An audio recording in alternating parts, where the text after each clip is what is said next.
Hello everyone, welcome to this amazing platform of our channel Panisha for Competitive Examinations and I am Piyush।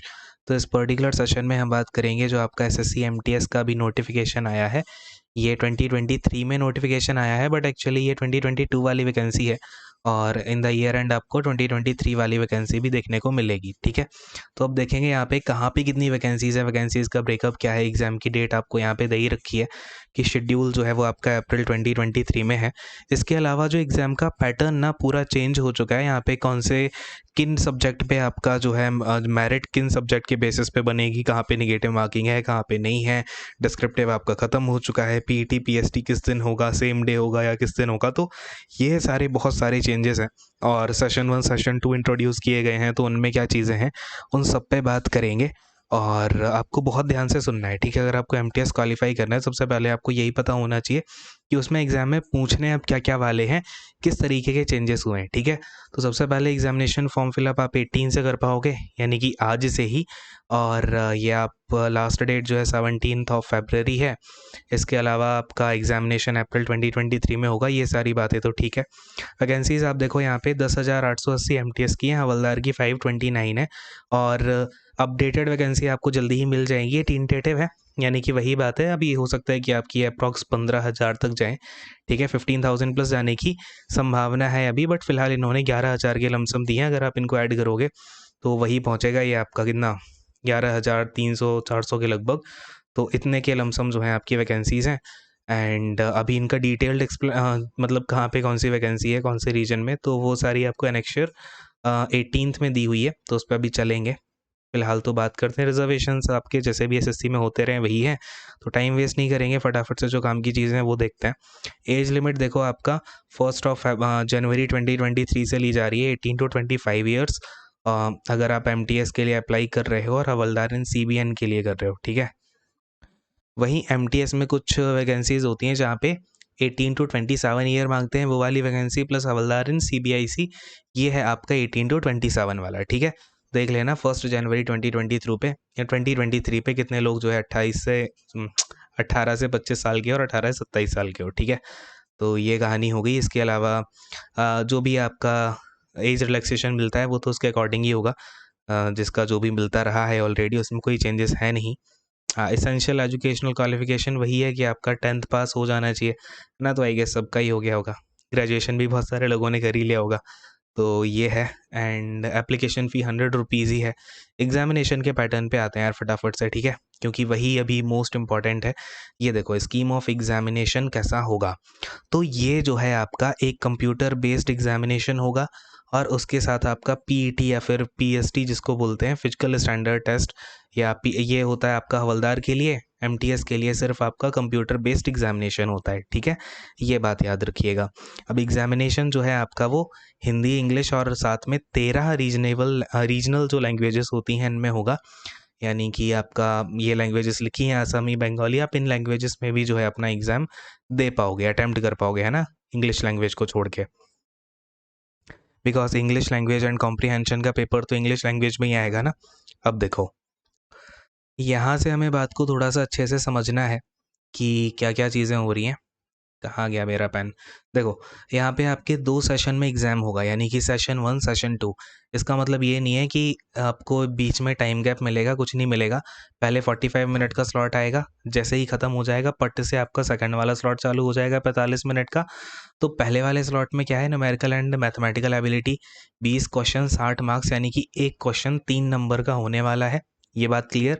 फिर उसमें ही आपको reasoning ability के 20 question मिलेंगे 40 marks के, यानी कि एक क्वेश्चन 3 नंबर का। कुल मिला के बात यह है कि आपको पहले 45 मिनट में 40 क्वेश्चन दिए जाएंगे मैथ और रीजनिंग के, उनको आपको सॉल्व करना है। नेगेटिव मार्किंग 1/3 की होगी, अभी आगे दिखाऊंगा। अब सेशन 2 होगा, जैसे ही आपका ये 45 मिनट कंप्लीट हो जाते हैं पट से वो बंद हो जाएगा, दूसरा वाला सेशन ओपन हो जाएगा।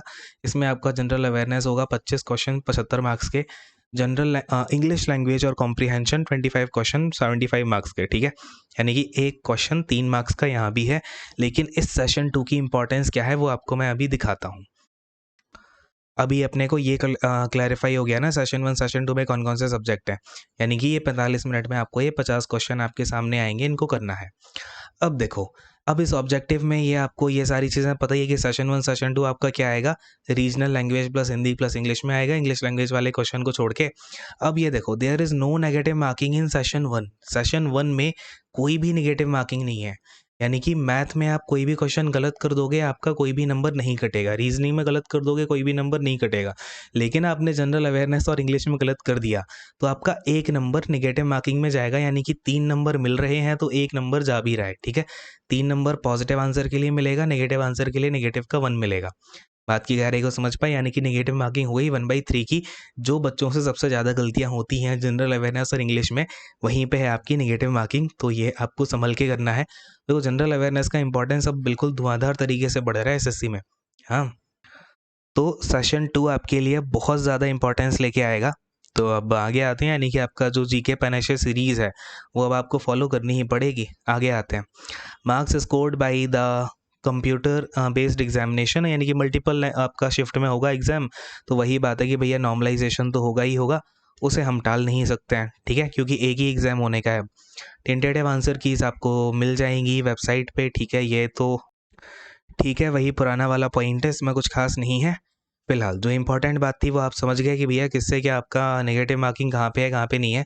अब एक सिलेबस आपका इंडिकेटिव दिया हुआ है, सिलेबस वही है, ज़्यादा कुछ इसमें चेंज है नहीं। जो बेसिक आपका बेसिक मैथ्स होती है, न्यूमेरिकल और मैथमेटिकल एबिलिटी, वही यहाँ पे इसके टॉपिक्स हैं। जैसे कि आप देख लो, अब इसमें बस थोड़ा थोड़ा क्या है कि बेसिक ज्योमेट्रिक फिगर्स की पैरामीटर और एरिया, यानी कि मेंसुरेशन 2D डाल दी है, ग्राफ वगैरह आपके डाल दिए हैं, तो इनको आप अच्छे से देख लीजिएगा।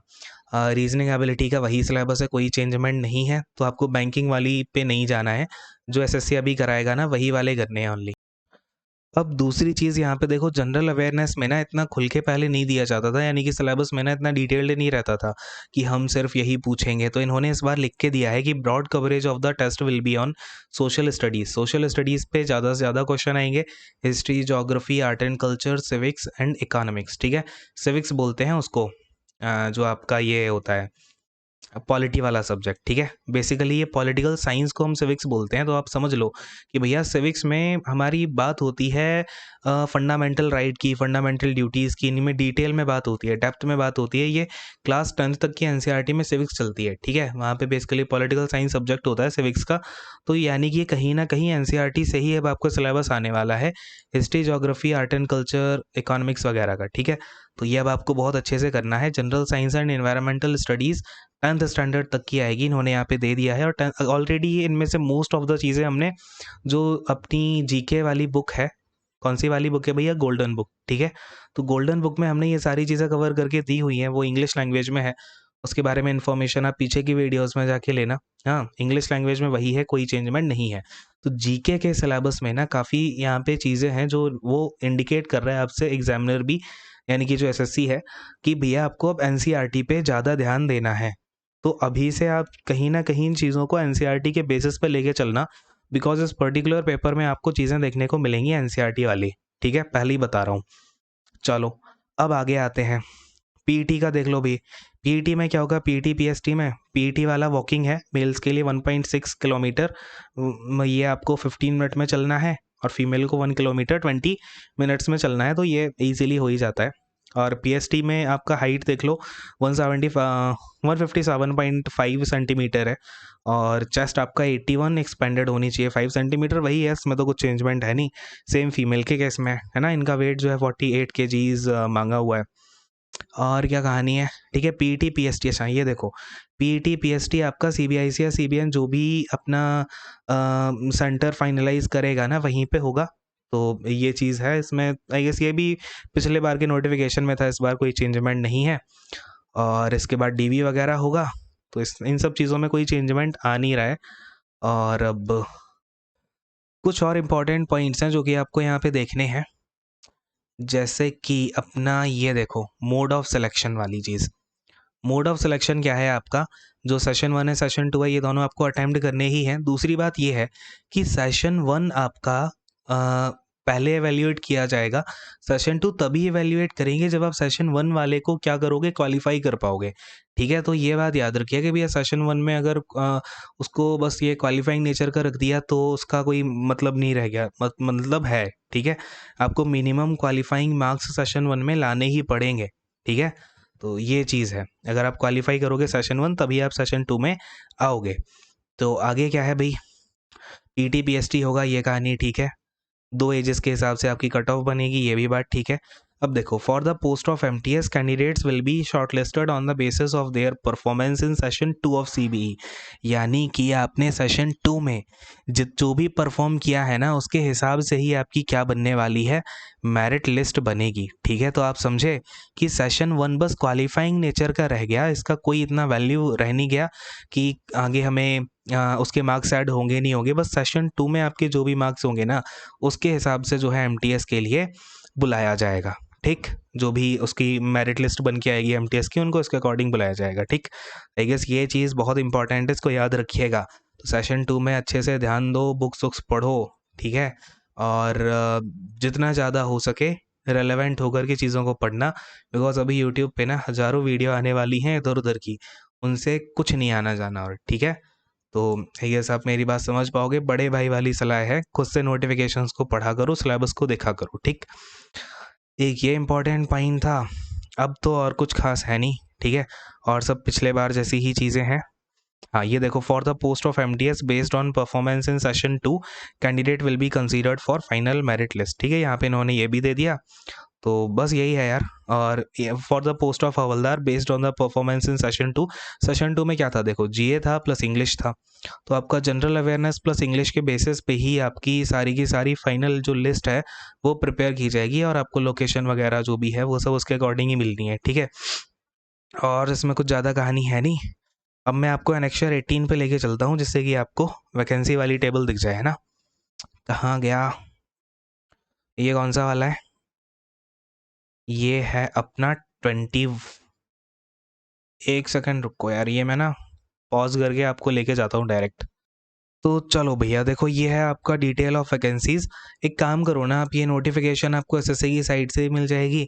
टेलीग्राम चैनल ज्वाइन कर लेना, पनेशा फॉर कॉम्पिटेटिव एग्जामिनेशन जो चैनल का नाम है, सर्च करके वहाँ पे भी डाल दूंगा, वहाँ से मिल जाएगी। तो उसमें आप खुद ही जाके देख लेना कि कहाँ पे कितनी वैकेंसीज हैं। यहाँ पे इन्होंने ब्रेकअप दे ही रखा है। CGST औरंगाबाद में 0 है यूआर की, चेन्नई में 16 है, दिल्ली में 3 है यूआर की। तो टोटल देखो 41,515 इस तरीके से है। लखनऊ में 77 है, टोटल 191 है। तो ये पूरा ब्रेकअप देख लेना एक बार। ठीक है, क्यों ही मैं टाइम वेस्ट कराऊँ आपका बिना मतलब में।